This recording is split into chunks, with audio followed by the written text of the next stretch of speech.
ರಾಮನಗರದಲ್ಲಿ ಚನ್ನಪಟ್ಟಣ ಇಲ್ಲೆಲ್ಲ ಕುಯ್ಯೋ ನೀರಿಗೆ ಅಭಾವನೇ ಬರಬಾರ್ದು. ಯಾಕಂದರೆ ಇಲ್ಲಿ ನೀರಿನ ಸೋರ್ಸಸ್ಸು ಭಾಳ ಚೆನ್ನಾಗಿದೆ. ಅದರಿಂದ ಲಾಂಗ್ ಟರ್ಮ್ ಇದು ಮೊದಲೇ ಸ್ವಲ್ಪ ಪ್ಲ್ಯಾನ್ ಮಾಡಬೇಕಾಗಿತ್ತು. ಮಾಡದೇ ಇದ್ದಿದ್ದರಿಂದ ಏನಾಗಿದೆ, ಇವತ್ತು ವಾರಕ್ಕೊಂದ್ಸಲಿ ವಾರಕ್ಕೆ 2 ಸಲ ನೀರು ಬಿಡುವಂಥ ಪರಿಸ್ಥಿತಿ ಇದೆ. KRS ಕೂಡ ಭಾಳ ಹತ್ತಿರ ಇದೆ. ಮತ್ತು ಇಲ್ಲಿ ಡ್ಯಾಮು ಇದೆಯಲ್ಲ, ಮತ್ತಳ್ಳಿ ಡ್ಯಾಮ್ ಎಲ್ಲ ಇದೆ. ಆ ಡ್ಯಾಮಿಂದ ಆದಷ್ಟು ಬೇಗ ಈ ಸಲ ಬರುತ್ತೆ. ಸಮಸ್ಯೆ, ನೀರಿನ ಸಮಸ್ಯೆ ರಾಮನಗರ, ಚನ್ನಪಟ್ಟಣ ಇದೆಲ್ಲ ಕೂಡ ಪರಿಹಾರ ಆಗುತ್ತೆ. ಹಿಂದೆ ಮಾಗಡಿನೂ ಅಷ್ಟೇ. ಹಿಂದೆ ರೇವಣ್ಣವರು ಇದಾಗಿದ್ದಾಗಲೇ, ಸಚಿವರಾಗಿದ್ದಾಗಲೇ ಮಾಗಡಿ ಕೂಡ ಪ್ಲ್ಯಾನ್ ಮಾಡಿದ್ರು. ಬಾಲಕೃಷ್ಣ ಅವರು ಕೂಡ ಮಾಡ್ತಾ ಇದ್ದಾರೆ. ಅಲ್ಲ, ವಿರೋಧ ಏನೂ ಇಲ್ಲ, ಇಲ್ಲ ವಿರೋಧ ಏನೂ ಇಲ್ಲ. ಅವ್ರಿಗೆ ಎಷ್ಟು ಬೇಕೋ ಅಷ್ಟು ನೀರು ಅವರು ಉಳಿಸ್ಕೊಂಡು ಉಳಿದಿರ್ತಕ್ಕಂಥ ನೀರು ಮಾತ್ರ ಈ ಭಾಗಕ್ಕೆ ಕೊಡೋದಷ್ಟೇ. ಅವ್ರ ನೀರು ಏನು ಮಾಗಡಿಯವ್ರಿಗೆ ಏನು ಕಿತ್ಕೊಡಿ ಅಂತ ಯಾರೂ ಕೂಡ ಹೇಳ್ತಿಲ್ಲ. ಯಾಕಂದರೆ ಅವರು ನಮ್ಮ ಕರ್ನಾಟಕದವರೇ, ನಮ್ಮ ರೈತರೇ, ಅವ್ರಿಗೂ ನೀರು ಬೇಕು. ಅವ್ರಿಗೆ ಉಳಿದಿರ್ತಕ್ಕಂಥ ನೀರನ್ನ ಈ ಭಾಗಕ್ಕೆ ಕೊಡೋದು ಒಂದು ತೀರ್ಮಾನ ಆಗಿದೆ ಅಷ್ಟೇ.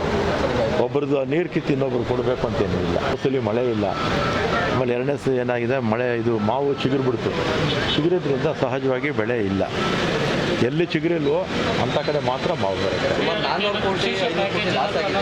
ವಿಶೇಷ ಅನುದಾನ ಮನವಿ ಮಾಡ್ತಾ ಇದ್ದಾರೆ ರೈತರು, ಏನಾದ್ರು ಸಿಗ್ಬೋದಾ? ಒಟ್ಟಿನಲ್ಲಿ ನಷ್ಟ ಆಗಿದೆ ಪಾಪ ರೈತರಿಗೆ. ಕೊಟ್ಟರೆ ಒಳ್ಳೆಯದೇ. CM ಅವರು ಕೃಷಿ ಮಂತ್ರಿಗಳಿಗೆ ಗಮನಕ್ಕೆ ತರ್ತೀನಿ.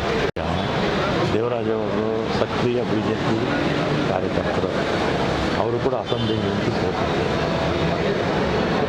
ಅವರು ರಾಜಕೀಯದಲ್ಲಿ ಇಲ್ಲದೇ ಇದ್ದಿದ್ರೆ ಅದ್ರ ಮಾತು ಬೇರೆ ಇರ್ತಿತ್ತು. ಅವರು ರಾಜಕೀಯದಲ್ಲಿದ್ದವರು. ಆಮೇಲೆ ನಾನು ಅನೇಕ ವಿಡಿಯೋಗಳು ನೋಡಿದ್ದೀನಿ. ಅವರ ರೇವಣ್ಣವ್ರ ಮೇಲೆ, ಅವರ ಕುಟುಂಬದವ್ರ ಮೇಲೆ ಪದೇ ಇವರು ವಿಡಿಯೋಗಳನ್ನು ಬಿಟ್ಟಿದ್ರು. ಅವರು ಪರ್ಸ್ನಲ್ ಅವರವರಿಗೆ ಜಗಳನ ಇವತ್ತು ರಾಜ್ಯ ಮಟ್ಟಕ್ಕೆ ಬಂದಿದ್ದಾರೆ.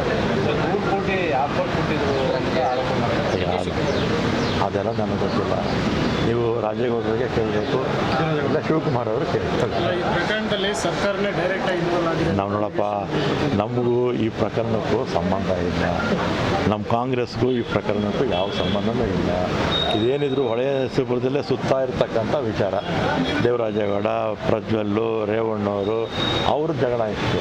ಅವರ ಜಗಳವನ್ನೇ ಇವತ್ತು ಬೀದಿಗೆ ತಂದಿದ್ದಾರೆ.